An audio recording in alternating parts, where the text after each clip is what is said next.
Hallo, in diesem Video möchte ich gerne über Schwierigkeiten sprechen und Schwierigkeiten anwenden. Oder nicht so schwierige. Leute, die solche Videos erstellen, reden oftmals über eine solchen typischen Sprache, beispielsweise Deutsch oder auch Spanisch. Ich hoffe, dass dieser Kurzfilm ein wenig interessanter sein wird. Me llamo Nicolás e intento ser políglota.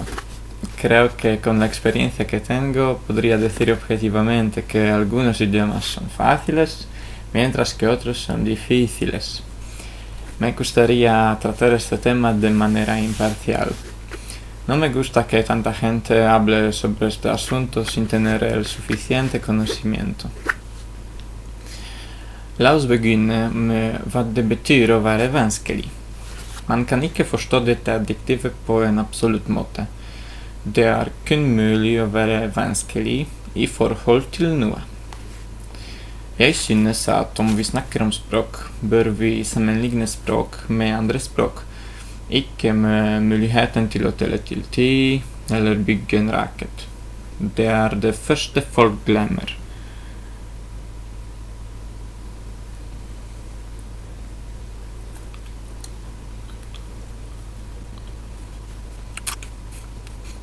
Zauważmy, że trudność zależy od Twojego pochodzenia. Przeciętnemu Norwegowi będzie łatwiej nauczyć się języka duńskiego niż przeciętnemu Włochowi. Mamy też inne słowo, którymi możemy opisać języki. Skomplikowany. Jest to przymiotnik bardziej bezwzględny. Co ja rozumiem przez skomplikowany? Skomplikowany język to taki, którego zasady zajmują dużo czasu. Dużo czasu, żeby je zrozumieć, zapamiętać, nauczyć się stosować. W porządku.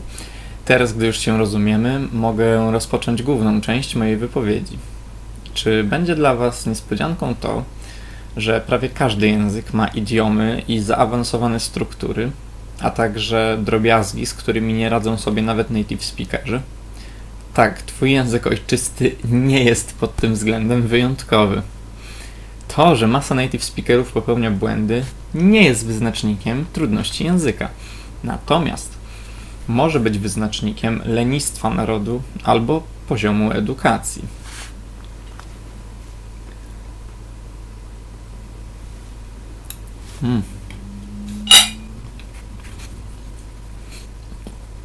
Ingwen Chang Chang Beiping Wei Chao Jinan的语言，特别是英文母语者、英文通和不知道其他语言的人。其实英文绝对是门最容易学的大语言。我同意英文有一些很难的东西，但这不够难。对我来说，英文是我学过的第二或者第三容易学的语言。在此之前是多吉波纳和挪威文。另一方面，英文有我学过的语言中第二个最难的拼字法。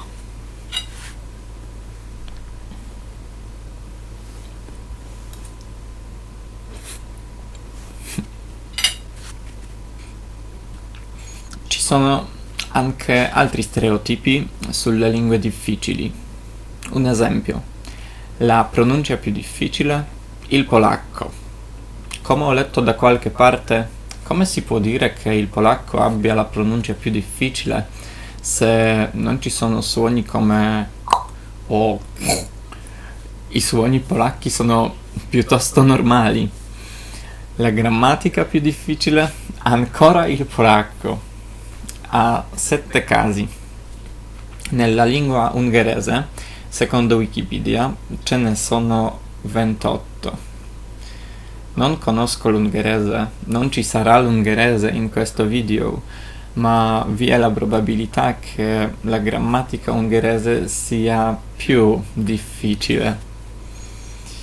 Un altro esempio, il più difficile sistema di scrittura, il cinese.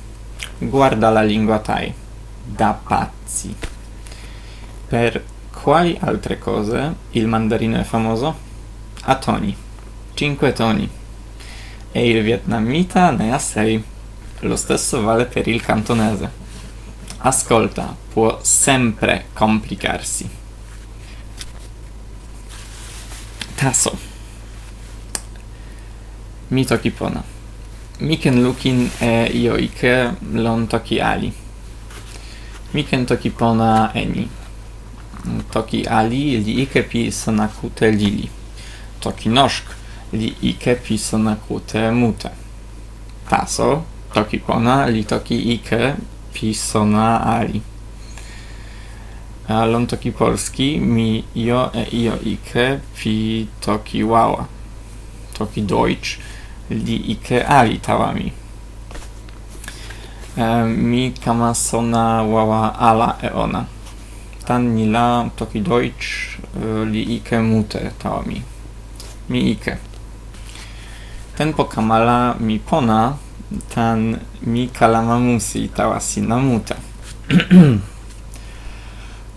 Stabat mater dolorosa, iuxta crucem lacrimosa.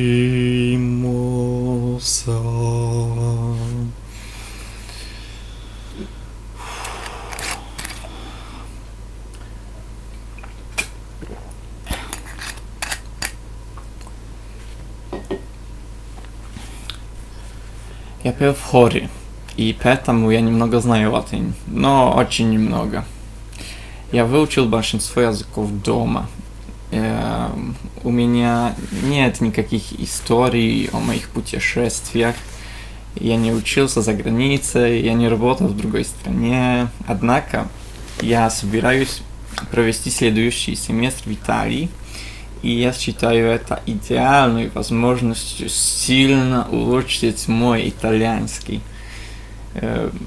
Хотя я не езжу за границу, это не значит, что я не пользуюсь этими языками. В последнее время в моем городе много иностранцев. Люди переезжают со всего мира, и найти иностранного человека в центре города очень легко. Вы всегда можете попробовать их найти. Иногда они сами заговаривают с вами и просят помощи. Это превосходный шанс применить знания на практике. Besides this, there's a number of various events in which you may speak foreign languages. If not free conversational classes, then simply social meetings for people from all around the world, some of which may be themed, for example, Latin. Such occasions and scenarios are ideal for exposing yourself to whichever difficult language you may be learning. And at the end, for each Y from the set of USB exists a greeting G, such that I send G to Y, and for all Ys exists a riddle Z, such that I pose Z to Y. How do you think? Which language is my favorite? Talem.